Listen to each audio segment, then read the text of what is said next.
Well, hi, everybody. Welcome to the Virtue Signal. I'm Bill Whittle with my friend Alfonso Rachel, and this is a show where we talk a little bit about the philosophy behind the politics. And Zoe, I thought we might take some time today to talk about non-toxic masculinity. You know what toxic masculinity is, of course. That's anything that people who aren't male or don't like males don't like. That's defined into toxic masculinity. The terms that are being used for toxic masculinity, let me try that again. It should be difficult for you to talk this way, Bill. I'm glad that you're stuttering with this. Must be some kind of hidden subconscious trigger. The terms we used to have for toxic masculinity were things like murderer, rapist, rapist. And so up until very recently, that was not considered to be masculinity. There's no question that men commit the huge majority of violent crimes, but no one ever lauded those values. So why don't we talk about non-toxic masculinity and why it's important, and what do we do about the fact that testosterone levels in society aren't just declining, they're just plummeting. And sometimes it's the little things. You know, the guys at SpaceX were just huge fans of but when you listen to the guys at Mission Control, they sound like they're 11. And when you compare it to the guys in the 60s who are more or less the same age, and you compare the look of movie stars, a lot of people have done some real serious looking at this.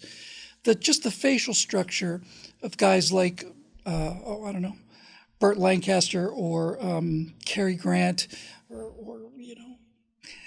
Gary Cooper, all of these guys look like men. And movie stars today kind of look like boys. And I'll just leave it with this just for the tee off. I saw a picture of Michael. I've seen many pictures of Michael Hamm, and sometimes he does stuff on Saturday Night Live. And when you saw him on Mad Men, he looked just so incredibly masculine, haircut like that, the power suit, everything. Then you see him on an interview show, and he's wearing jeans and a T-shirt, and he hasn't shaved or anything like that. And you just think, he just seems so much less to me than Don Draper. Mm-hmm. Well, this toxic masculinity that folks talk about, and when they think toxic masculinity, they think, like you were talking about, they think murder and they think, rape and stuff like this. And it's like, none of these things have to do with masculinity at all. Actually, a person who is less than a man murders. A person who is less than a man rapes. None of this stuff has anything to do with masculinity.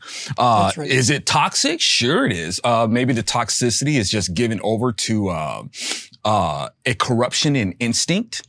When a person, murders, and they're going to feel justified in murder, but they're just fully given over to why they feel justified in doing it and shut off their reasoning, and they're just fully acting out of instinct and will try to justify it to themselves. And the same thing goes for rape. It's a corruption in the instinct to mate. And, so, when they do that, this may be a function of what it is to be a male. You'll see male animals do things like that, covet something and desire and then want to take it. But in terms of the masculinity and the reason of being a masculine figure, has nothing to do with any of that. Yeah, and I find that that men who consider themselves men in the traditional toxic masculine sense have the lowest tolerance for that kind of behavior from other males. Yes. They're the ones who are the most ready to bring some vengeance, some righteous justice to these predators and these animals. But in terms of the politics of today, so many things that can't possibly be considered to be negative things are included in this blanket kind of pejorative of toxic masculinity. If you're a football fan, that's toxic masculinity. If you're in the military, needless to say, that's toxic masculinity. And modern feminism, primarily modern feminism, but all of modern progressivism, is determined to destroy this idea of the man. And when I mean the man, I don't mean the man, who pays our checks under the table. Not the man. I mean man. The idea of a strong individual male is just anathema to them, and they do everything they can to destroy it. And they've done a remarkably successful job, at least in the pop culture.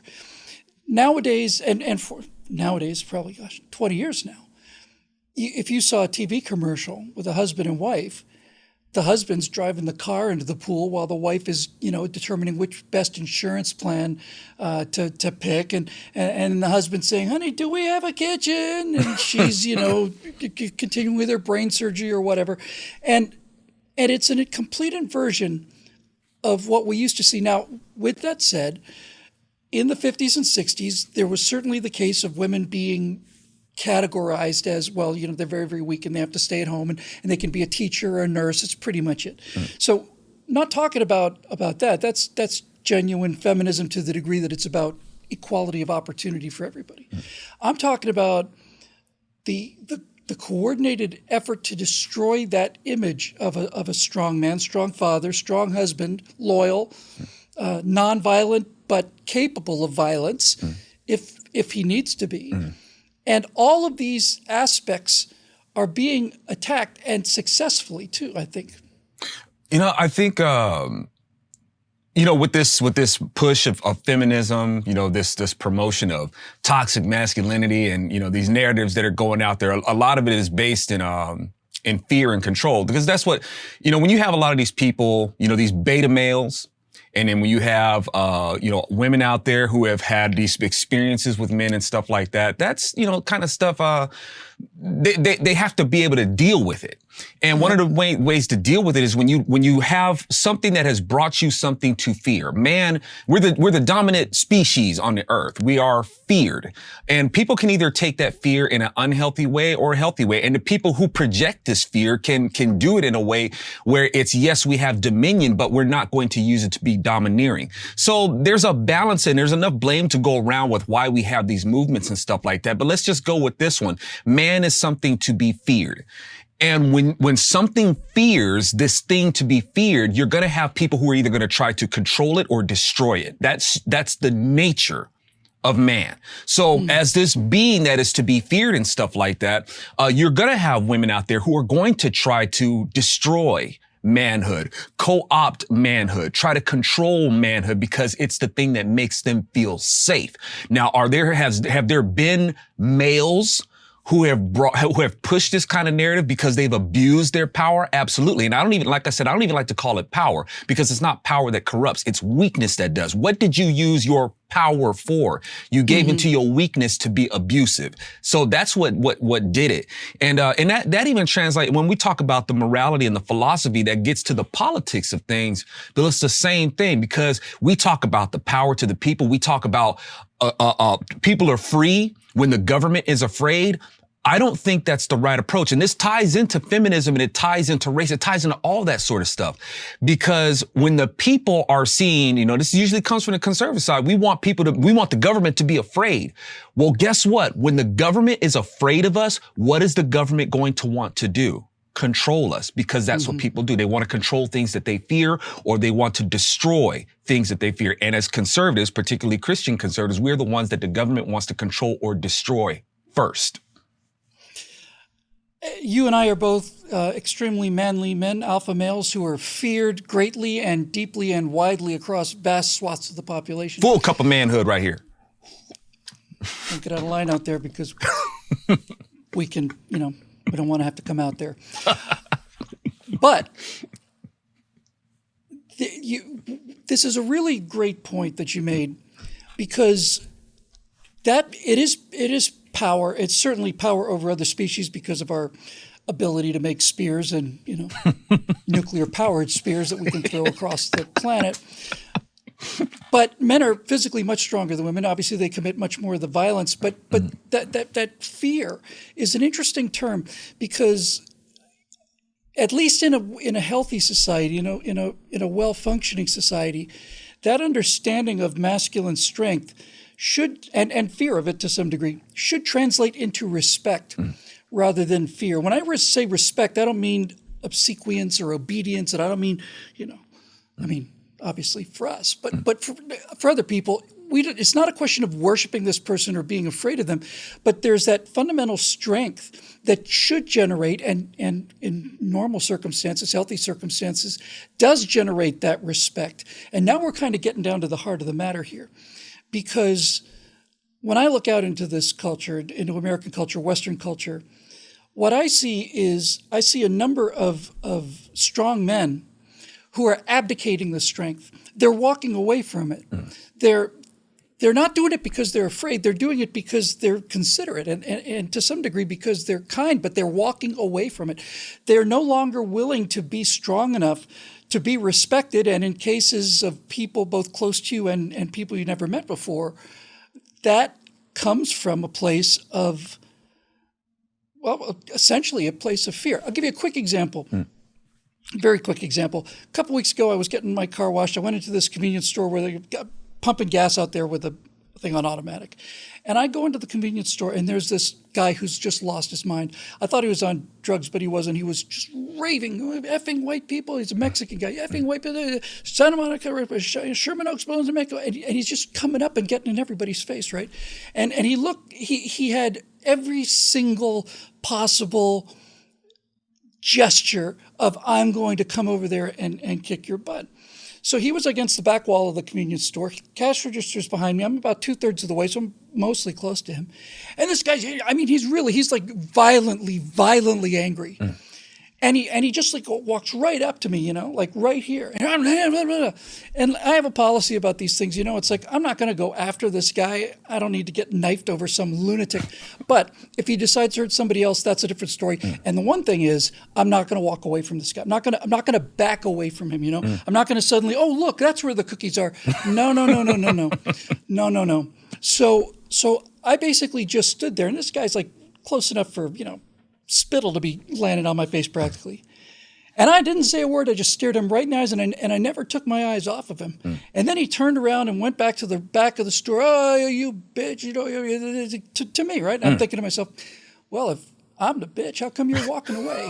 You know, what is it about that? It turns out that one of the two women who were cashiers at the store, this guy grabs armfuls of stuff and starts talking about how white people owe him, and he's going to leave just with it. And we're watching the door, and all of a sudden there's this flash from behind my left hand. It's the most amazing thing I've seen in the last 5 years. There's this flash of movement. He's over here, cash register's here, women are behind us, here's the door. There's this flash of movement, and I see this push broom, the handle of, I see the stick of a push broom, and this little tiny Mexican-American woman beat this guy on the head with this thing hard enough to bend the aluminum, and he drops everything and runs out of the store, and she runs after him, you know? And I thought, you know, all of this posturing, me and this other guy came out, if this guy turns on this woman, that's where we're getting involved. But he didn't. He just plain took it, and she hit him again and again and again and again and again with this aluminum broom handle, and he just goes sulking off, talking about, you know, how scared everybody else is. And I go through all of this rigmarole to say that, first of all, the fact that I didn't blink was enough. You know, I didn't have to get in a fight with this guy. It was enough for him to be right here and for me just to not look at him. I'm not smiling, not talking to him. I'm just looking right at him. And that was enough to turn him away, because he's one of those guys who is genuinely like toxic, violent, intimidating, nasty guy. Right. But on the other hand as well, this woman behind the counter, I think obviously knew more about this kind of anger and wasn't buying any of it. And she just came out and just started wailing on this guy, and off he goes. So I guess this is, the reason I bring this up is because it's an interesting contradiction. It's an interesting contrast, is the word I'm looking for, between being under control and being calm but being resolved versus all of these tactics of physical intimidation. I was so struck by it. It's exactly like watching like a gorilla come up to the edge of the cage. You know, it's just exactly like, just the same hand, just right here. You know, well, you know, if you want to do something, you can do something. I'm not going anywhere. And then turns around. So what's the difference between these two things? And why is it, do you think, that modern society wants to confuse them? They don't really confuse them, but they want to. Yeah, it's like you know, a case of his bark definitely bigger than his bite. You know, and I just imagine like this. Don't let my hang on a second. Don't let my alligator mouth get me into trouble that my hummingbird ass can't get me out of. Yeah, something like that. Yeah. I like that analogy. Me too. I just imagine like this woman like just shooting past you, just like telling this guy off like Ricky Ricardo. Blur. She didn't argue with him. I just see this thing whack, and it's just boink, bent it. Drops everything, out he goes. That's awesome. It's like that was definitely something for YouTube right there. But but we have these people talk about a person who has like the speak softly, but I carry a big stick. Or you have those who just want to make a whole bunch of huff and puffery. I'm going to blow your house down and stuff like that, and that's all they got. And then maybe somewhere they thought that, talking all big and bad is the thing that's going to scare other people. And then there's other people who are just, the very calm, silent type. And it's like, in the back of their mind, it's like, man, I wish you would, or there's others like, man, do us all a favor, because I tell you what, you will be in the hospital longer than I will be in jail. I took a self-defense course that taught me basically that you can end this in 10 seconds and quickly.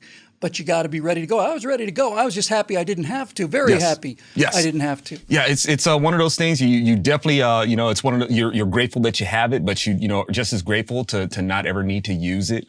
But yeah, I mean, we have these things where people are like that, and this is not a display of masculinity. I guess in that culture, they call it machismo. Your chest is all puffed up and stuff like that. Mm-hmm. That puff uppery, the Word of God calls that stuff. It's just being puffed up with yeast, man. It's like nothing. You're just a bubble, just waiting to be busted. That's all that is. Fermented. It's your giant sack of fermented anger. Right? It's like fee, fi, fo. It's like you ain't got nothing. Here's this woman that comes in and shows more. I don't want to call it, courage. Thank you, man. It's like, it doesn't have to be a masculine thing to show courage either. That's just what she showed. And, things like that, that's a good thing to see, where it's just like, an example of, look, man, this is not how you do things. And despite all that imagery that you showed, the true colors got showed out, and by somebody that, was even much smaller than you. Here's what's interesting to me, because I learned a lot from that experience, and I'll be better able to deal with it the next time it happens. But what I guess what I'd like to close with, Zoe, is I'd like to close with the sense of that force field that surrounded me, right? And I know where that force field comes from, and it's only one word from it. It comes from being calm, It comes from not rising to the emotional bait, just absolute calmness. Because I was just thinking, all right, left foot forward first, then inside, and then just I'm going to hit him as many times in the face as I can in 6 seconds. But it was. It's that, looking back on it, that's the sense I had. He would go chasing after some other men, and they just kind of like back up a little bit, or they're looking down, they're getting out of his way. And I don't blame him at all. I really don't. But I wasn't in a position to do it. And you know what? I wasn't in a mood to do it either. Honestly, that's really what it came down to. I just wasn't in a mood to be pushed out of a store by some lunatic, who's making life miserable for it. I just wasn't in the mood. Yeah. So, but nevertheless, the point I'm trying to make, because I'm trying to get to the center of this so-called non-toxic masculinity, was it wasn't like he came at me all pumped up and I got all pumped up with, bro, come on, bring it, bro. Nothing like that. Just absolute calm. And that to me is the essence of what this traditional Western masculinity and fatherhood and manhood and husbandhood is, right? It's the sense of calm confidence that comes from knowing that you're going to do the right thing. You certainly hope so anyway. And you're not to be messed with. And this is different than the guys that walk down the street and try to get out of my way kind of thing. It's just like people like this guy are looking, they don't even know what they're looking for really consciously, but what they're looking for is they're looking for the subservience. They're looking for the fear reaction. They want people to look away. It gives them power to come up against some guy and have some, oh, look, I left my credit card in my house back in Toronto.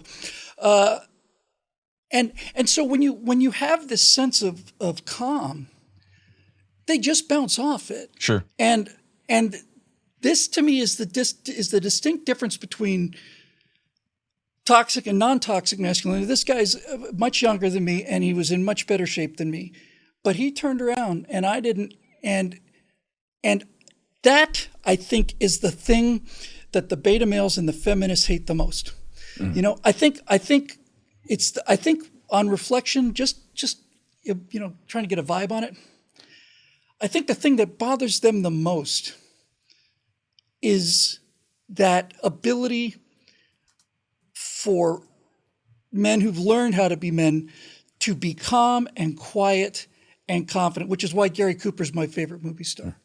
Yeah, I tell you what, man, even at the end of the day, even the most hardened feminists will curse a man for not being a man. It's like, you're and they not, don't want to date him either. Right. They don't want to date him either. They did a survey of like 22-year-old progressives, pink hair, nose ring kind of types. And they basically said, what do you think of these guys who are out there, down with the feminist movement for this? We don't even think of them at all. They're just a bunch of, just weak wimps. You will always be friend zone. It's straight up, it's like, where you belong. Right. And this is coming from a guy who spent most of his life in the friend zone, by the way. Word. Most of his life in the friend zone. And for those of you who are out there in the friend zone and talking and thinking to yourself about the injustice of it, as a guy who is a recovering friend zone kind of guy, I'm here to tell you, if you're in the friend zone, you deserve it. And you deserve it because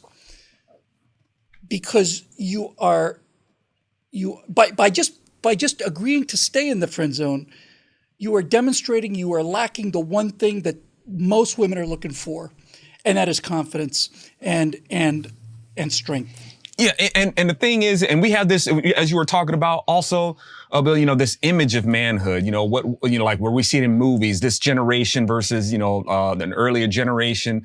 Okay, so the image of manhood now is like, we got guys out there, who are wearing like, the man buns or the dork knobs that they got going on or stuff like that. Now. Did you say dork knob? Yeah, dork knob. Just come here. I've never heard that before. I love it. It's absolutely epic. So, you got that. Very nice. Now, you'd look right at home if you were in 16th century Japan. Exactly. But here, not so much. It's a little precious. Man, exactly where I was going with that, Bill. It's like, you got to earn that. You got to earn that look, man. You don't mess with folks in feudal Japan or the samurai who were able to wear something like that, and be able to yank out a sword. Yeah, and they're dressed in robes made of silk with flowers on them, and they got these. It's just like, oh, what a wimp! But it's You were saying? One half of you is still talking, and the other half is just peeled down to the ground. I didn't mean to interrupt you. So no, but you know what I'm saying, though, man. So you got to earn that. You got to earn that look. But the thing is, masculinity, even when we talk about masculinity, and it always comes back for me, Bill, it's like, okay, what do we base this on? How do we define masculinity? Who has the corner on what it is to define masculinity? Everybody's different. I couldn't tell somebody, hey, this is what you need to do to be a man. They may not be wired in their disposition for that way, or their build may not be able to project the kind of image and all that sort of stuff. I got that. But there's still a standard of manhood and stuff like that. Now, like, say, for instance, now my standard of manhood is going to be Jesus himself. Jesus was a manly man. However, even with feminism, Jesus is portrayed as this scrawny, weak guy who likes to play with lambs and sheep. And, you see him as this defeated, pasty white guy hanging up on the cross and stuff like that. And people, they don't read the word that gives you the image of what he looked like. People say that, well, we don't really know what Jesus looks like. Well, that's no excuse, because the Bible gives you all the clues of what he looks like. It gives you a whole bunch of pictures. Samson is a picture of Christ. Samson was buff, and Samson can whoop all kinds of booty. David was described as beautiful and strong. Absalom, a body for war. Moses had a body for war. Moses was 80 years old carrying stone tablets down a mountain. Moses was yoked. So you look at all these pictures, and they give you a picture of what Jesus looked like. Jesus was hiking up and down mountains. He was a carpenter. He was buff. But they're, oh no, according to Isaiah, he was nothing to look at. And he was, it's like, no. He was nothing to look at by the haters. The people who don't want to have anything to do with Christ don't think much of him. But the Bible lets you know that there's no excuse to not recognize the Redeemer when he shows up, and it gives you a full list of clues to say, that's the guy. So when you see him, you can't mistake him. So that's a standard of manhood of this guy who was able to handle business. And even when the people came up to take him, he's like, What you gonna do? I'm gonna let you know right now. I am. And every one of them fell on their behinds, got up, and was like, okay, the only reason why we're gonna be able to arrest you is because you're gonna let us.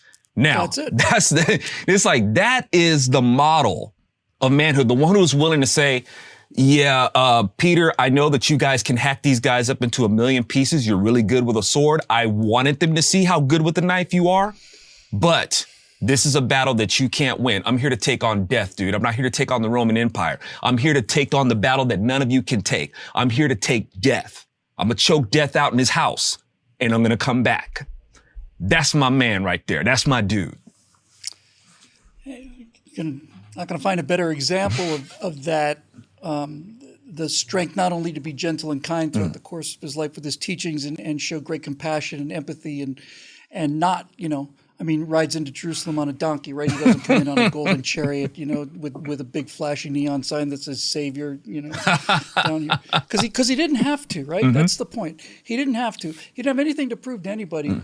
And so that is the classic example. I mean, really, just to use the moment you brought up, here's a person of enormous power who is just being confronted with the fact that he's going to be suffering the most painful death imaginable that's ever been determined by the ingenious mind of man. And he simply has the strength to say, okay, this is something I'm going to allow to happen because it's for the greater good. Just because pictures are so powerful. There's a picture in one of the Superman movies with Henry Cavill. I think it was the first one he was in. And I love this picture. And it's a picture of Superman walking down this corridor. And he's got like a couple guys with M16s behind him and two guys on his side. And he's got a pair of handcuffs on. And he's holding them down here right in front of him like this. And he's walking down this aisle. And his hands are chained with a chain that's about that thick, right? And the reason I just love that image, and the reason I've decided to use it as the thumbnail for the show is because, first of all, his physical strength is so much greater than the other people in the room, but we know what his physical strength actually is. The reason I love that picture is because that is submission to authority that is not coerced, right? Superman could just by swatting a fly, the handcuffs are not a problem for him. The fact that he's walking handcuffed is an indication of his willingness to submit from sense of absolute confidence. He'd fly right out the window anytime he wants to, but he doesn't. He doesn't, because he knows there's some greater purpose for this. There's some reason. And this kind of quality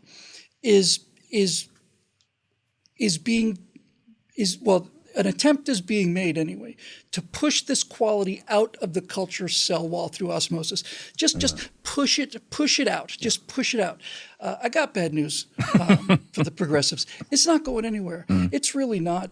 It's really not going anywhere. Of all the things I've learned in the last several years especially, is that no matter how bad things may look, and they do look bad in many cases, you can't beat the biology out of people. You just can't. You can't beat the biology out of people, and you can't beat the spirituality out of people either.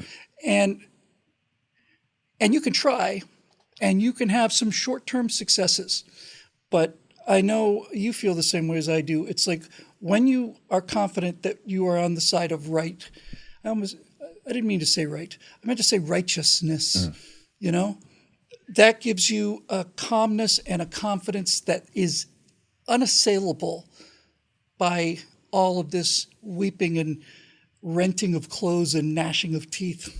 Yes. And, and speaking of Superman, I wonder, because the S on there, the way it's imaged on there, it kind of looks like a serpent.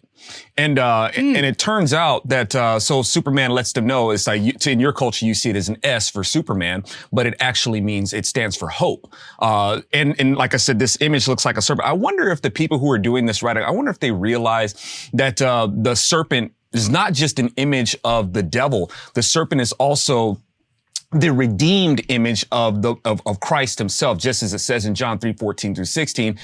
Just as the serpent was held up in the wilderness, so as the Son of Man will be lifted up. So Christ himself is portrayed as an image of a serpent. Now, people would wonder why, just kind of a side note really quick, why would a serpent be used as an image of Christ? Long story short is because If you've been bitten by the venom of sin, you're going to need an anti-venom, and you're going to need the venom of that serpent too. Christ is also the serpent, but he's also the lamb, because you take that venom and you process it through a lamb. And that's how you get the antibodies to make an anti-venom. So Christ being the serpent, he's also the Lamb of God who takes away our sins through this filtration. So it all adds up that way. And it makes him, as the word says, he is our hope. So I was wondering if the people who did Superman and worked that into their writing, I wonder if they considered that, if it was just collective consciousness or something like that. I don't know the answer to that, but I do know I learned some really cool stuff from you, man. We ought to charge people for these things. We really should. We ought to charge people for these conversations, but we don't.